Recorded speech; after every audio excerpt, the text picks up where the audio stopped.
दोस्तों, बहुत मंदिर आपने देखे होंगे, बहुत मंदिरों में आपने जाकर दर्शन किए होंगे। आपने देखा होगा कि ठाकुर जी को अनेकों प्रकार के भोग लगाए जाते हैं। 56 भोग लगाए जाते हैं, मिश्री का भोग लगाया जाता है, मिठाई का भोग लगाया जाता है। लेकिन आज हम आपको एक ऐसे अनोखे मंदिर के बारे में बताने जा रहे हैं जिसके बारे में शायद ही आपने सुना होगा। यहाँ ठाकुर जी को हुक्के का भोग लगाया जाता है। यहाँ ठाकुर जी हुक्का पीते हैं। आखिर ये परंपरा ठाकुर जी के लिए क्यों की गई, कब से ये मंदिर यहाँ स्थापित है, और आपको बता दें ये मंदिर कहीं आपसे दूर नहीं बल्कि वृंदावन में ही यह मंदिर स्थापित है। उसके बारे में आज हम बहुत जानकारी आपको देने वाले हैं। साथ ही बताएंगे कि यह मंदिर कहाँ है, जहाँ आप जाकर के ठाकुर जी के साक्षात दर्शन कर सकते हैं और आप वहाँ ठाकुर जी की एक विशेष अद्भुत छवि के रूप में दर्शन पाएंगे। मेरे साथ मंदिर के सेवायत जी मौजूद हैं। हम उनसे जानेंगे आज कि आखिर ये मंदिर कब से यहाँ स्थापित है और ठाकुर जी कब से यहाँ हुक्का पीते हैं और क्यों ये परंपरा ठाकुर जी के लिए की गई। जी भाई साहब, बहुत बहुत स्वागत है आपका स्टोरीमैन चैनल में। धन्यवाद। आज हम जानना चाहेंगे कि यहाँ वृंदावन में एक मंदिर है जो कि बहुत प्राचीन है, प्रसिद्ध है। वहाँ ठाकुर जी को हुक्का पीते हैं ऐसा कहा जाता है, तो ये परंपरा ठाकुर जी के लिए क्यों की गई?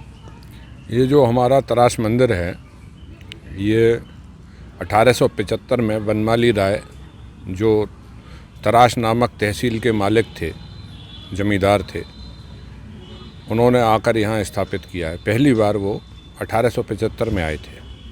पहले तो उन्होंने राधा कुंड में मंदिर बनाया और ठाकुर जी को राधा कुंड में लाए। फिर ठाकुर जी ने स्वप्न दिया कि मेरा मन राधा कुंड में नहीं लग रहा है, तो वहाँ भी हमारा मंदिर है राजवाड़ी। फिर ठाकुर जी का ये मंदिर उन्होंने 52 बीघा में बनाया। सीताराम जी का पहले से यहाँ मंदिर था, उस मंदिर को खरीद कर रंगनाथ मंदिर से उन्होंने ये कृष्ण भगवान की यहाँ स्थापना की। तो ये इनकी पूजा पूर्व बंगाल में से होती आ रही है। आज से 100 साल 150 साल से अधिक पहले ये बंगाल में थे, वहाँ प्रकट हुए थे नदी में से। तो राज परिवार की लड़की से इन्होंने विवाह किया था और विवाह के बाद उस लड़की ने शरीर छोड़ दिया। ये एक चमत्कार हुआ, क्योंकि बिल्कुल नई विवाह के योग्य कन्या थी, उसके शरीर में कोई रोग नहीं था। लेकिन ठाकुर जी ने 1 साल पहले सपना दे दिया था राजा को कि राजकुमारी मेरी सखी है और 1 वर्ष ही इसका जीवन है, क्योंकि इसकी सेवा की ज़रूरत मुझे अपने लोक में भी है। वो बहुत सुंदर सेवा करती थी, बहुत सुंदर माला बनाती थी। ठाकुर जी ने कहा अब ये 1 साल ही धरती पर रहेगी, 1 साल बाद ये नहीं रहेगी, तो तुम दुख मत करो, जमाई के रूप में मेरी पूजा करो। ये मेरी पत्नी है और मेरा विवाह इससे 1 साल बाद करा दो, और ऐसी ही मूर्ति बनाओ जैसी तुम्हारी लड़की है, राधा की मूर्ति। तो राधा की मूर्ति बनाई गई, जो आज ठाकुर जी के पास में विराजमान है। इसीलिए ठाकुर जी का नाम है राधा विनोद। ठाकुर जी का नाम है श्री राधा विनोद जी। तो विनोद तो उनका नाम है और राधा साथ हैं, इसलिए पहले हमारे यहाँ परंपरा है राधा मदन मोहन, राधा वल्लभ। तो राधा विनोद ठाकुर जी का नाम है। और क्योंकि राजा की लड़की से शादी की और राजा की लड़की को अपने पास बुला लिया, इसलिए जमाई के रूप में पूजा होती है। जमाई को पहले हुक्के के बिना घर से सम्मान दिए बिना जाने नहीं देते थे। जब जमाई आता था, पहले हुक्का, फिर पानी, तो और फिर सारा 56 भोग।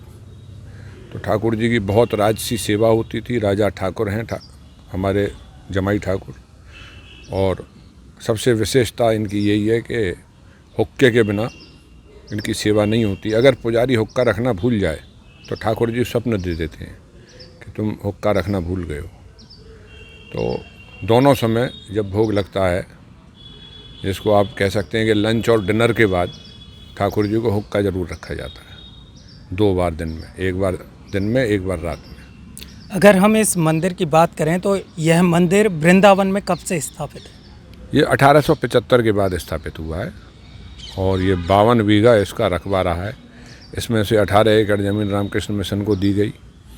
और ये मंदिर बहुत विशाल मंदिर है वृंदावन का, शायद इतना विशाल हर एक मंदिर नहीं है।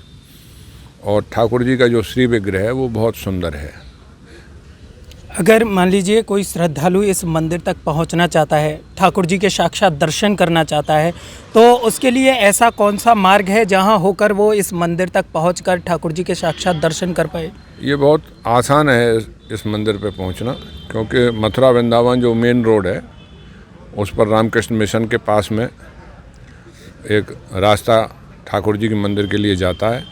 बस रामकृष्ण मिशन से लगा हुआ ही ये मंदिर है और प्रसिद्ध जगह है रामकृष्ण मिशन वृंदावन की। उसके साथ साथ हमारी बिल्डिंग लगी हुई है मंदिर की, तो कोई भी श्रद्धालु आए तो स्वागत है उसका। और ये आप साक्षात देख सकते हैं कि ठाकुर जी के थोड़ी देर तक दर्शन करने पे ऐसा लगता है कि ये मुझसे बात कर रहे हैं, ऐसा सुंदर उनका श्री विग्रह है। और राजा की लड़की को भी यही हुआ, वो खेलती थी इनके साथ और ठाकुर जी निकल आते थे, मूर्ति से साक्षात प्रकट हो जाते थे। तो एक बार चोट लग गई उसके, जैसे बच्चे आपस में खेलते हैं तो चोट लग जाती है, एक बच्चा दूसरे बच्चे को मार देता है। तो राजा ने पूछा कि बेटी ये तुमको किसने मारा है? तो उसने कहा कि ये ठाकुर ने मारा है। तो ठाकुर मोसाई पुजारी को भी कहते हैं बंगला में, बंगला भाषा में। तो उन्होंने पुजारी को डांटा कि तुम हमारी लड़की अब जवान हो रही है, तुमने इसको हाथ कैसे लगाया? तो बोला मैं तो कसम खाता हूँ मैंने इसको नहीं छुआ है, आप दोबारा पूछिए इससे। उसने कहा कि ये ठाकुर नहीं, जो अंदर बैठा है मंदिर में, जो ठाकुर बैठा है वो मेरा मित्र है, मेरा बंधु है, मेरा दोस्त है, मेरे साथ खेलता है और उसने मुझे मारा है। बंसी से या किसी चीज़ से उसे चोट लग गई थी ठाकुर जी की। तो 1 साल बाद तो उसको उठा ही लिया था ठाकुर जी ने। तो